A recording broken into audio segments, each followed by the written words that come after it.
Hello and welcome to another talk time. I'm Meredith McCarthy. I'm a clinical hypnotherapist based in Wellington, New Zealand, all the way to there.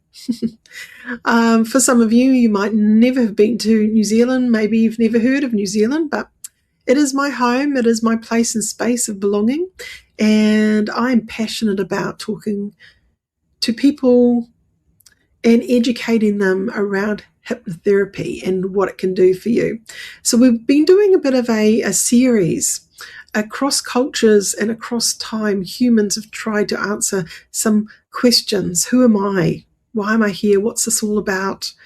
And I thought I'd talk about these 5 basic truths that I do contemplate with my clients in each session.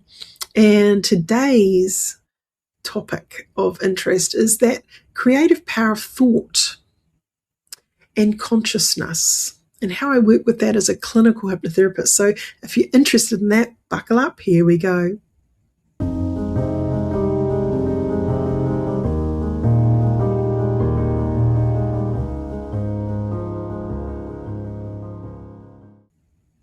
Right, consciousness. When we are conscious about what we're thinking about, we can start to play with it. This is magical, in fact, because every time we have a new thought, an idea, we are stimulating new neural pathways, new neurosynapses inside our brain. We're changing the brain. So if we have a dream, a personal goal, desire, it starts with a thought. It starts with a conscious thought often. And through that creative power of thought, it begins to move us into action. We've got to, though, have thoughts of belief alongside that too. We've got to believe that we have the ability to achieve that we're dreaming about. And this is part of the journey. This is part of you growing, learning, exploring who you are and how you fit into the world. In the other talk times, we talked about love and loving yourself, and really that importance of the thoughts that you're thinking, and how when we're being our own inner best friend, how important that is. And that's part of that creative power too. We've got to imagine ourselves in our mind doing good things moving forward, that we are capable of having nice things happen to us, that we are capable and we deserve the best that life has to offer. We also need to think about where we sit in the way of the idea of unity and oneness, that we're not alone, that often we think in a singular way, but actually to achieve whatever it is that you want to achieve, there's a whole lot of other people that are going to probably support you in that ability for it to be realized. And this leads us into that interconnectedness, that feeling of community, that feeling of belonging, space and place, and the people we come across, and that synchronistic stuff that happens. And that leads into how we see ourselves often, the nature of ego. And I'm not good enough, I'm good enough, all of those things. And talking about that idea of I'm enough just the way I am. It's nice to create new goals, dreams, and desires. It's part of the journey of experience, but you can still have happiness in this very moment in time. However, if we want to really plug into the creative power potentials, this is where hypnotherapy really comes to life. So when we place in our mind an idea, we give energy to it. Where attention goes, energy flows. Where attention goes, energy flows. This is huge. So I'd like you to contemplate that. I'd like you to think about how you are putting attention towards things that you want to accumulate. Now, I talk a lot to my clients about the doing script and the don'ting script. If we get stuck in focusing on what we don't want, we're giving attention to the wrong thing. We're maybe compounding a negative message instead of focusing on what we want, what comes next, what's happening now. From now on, I am relaxed, I'm at ease, I'm confident, I'm achieving my goals. whatever that is. What is it that you want to start to dream in?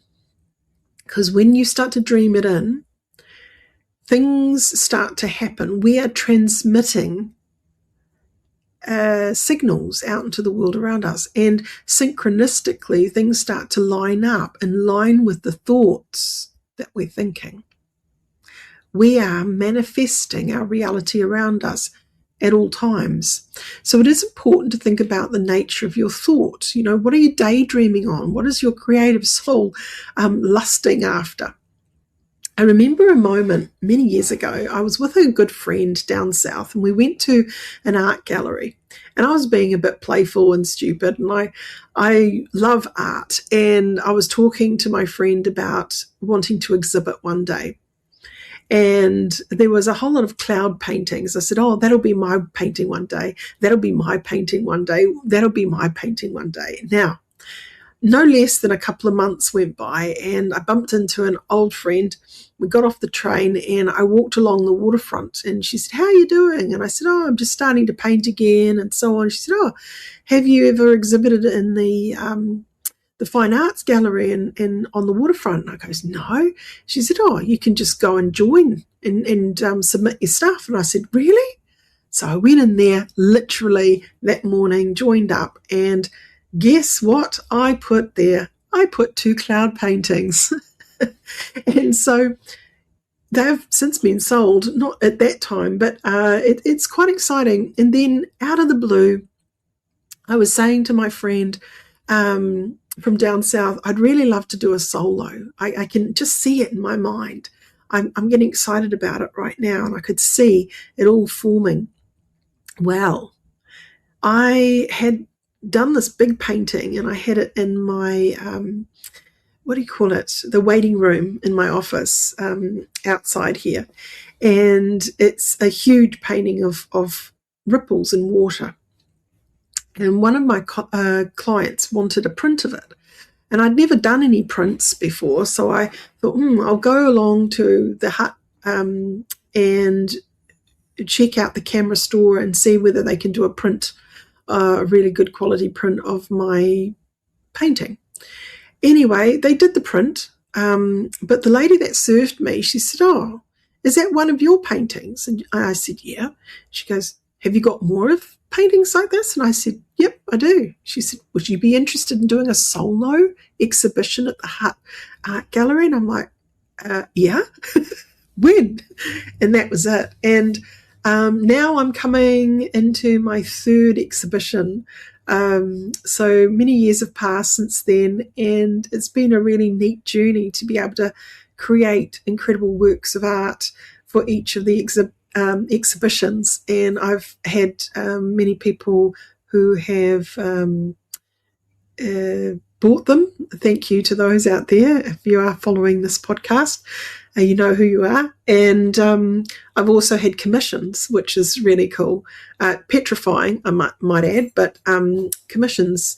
Now, coming into that creative power of thought and consciousness, strong emotion is a big part of it. When we really, in our heart of hearts, know that that's what we want, something special happens. And synchronistic things, better than what you can imagine, occur, where synchronicity happens. We bump into the right person at the right time, the doors of destiny open, and there you are on this brand new path doing things that you love.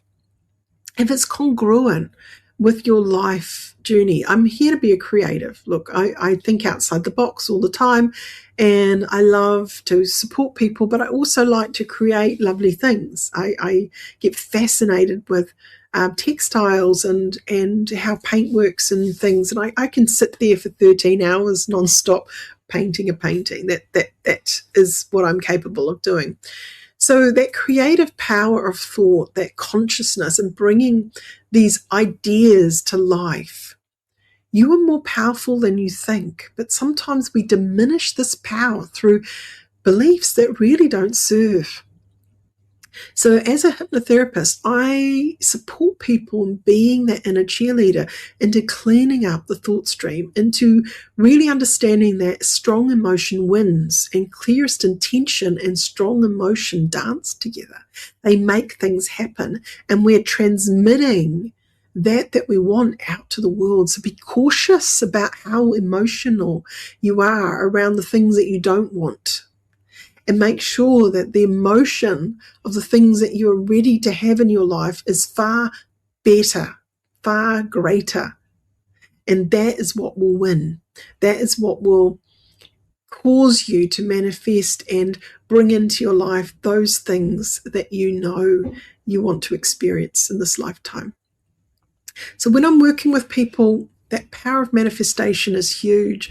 I hope you've enjoyed today's talk time. I hope you've enjoyed the series around the 5 truths, and how I work with my clients. If you're interested in knowing more about clinical hypnotherapy and you want to learn how to become a clinical hypnotherapist, check out the nzach.ac.nz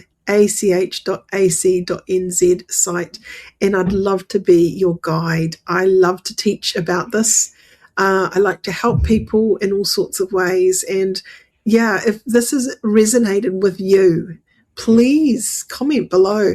If you like this sort of thing, like and subscribe. I'd love to talk to more people actually as I journey through this about all of these kind of questions, and see what they have to say about how they look at it too. So yeah, enjoy. I'll see you back here next week, and yeah, for now, take care. Bye.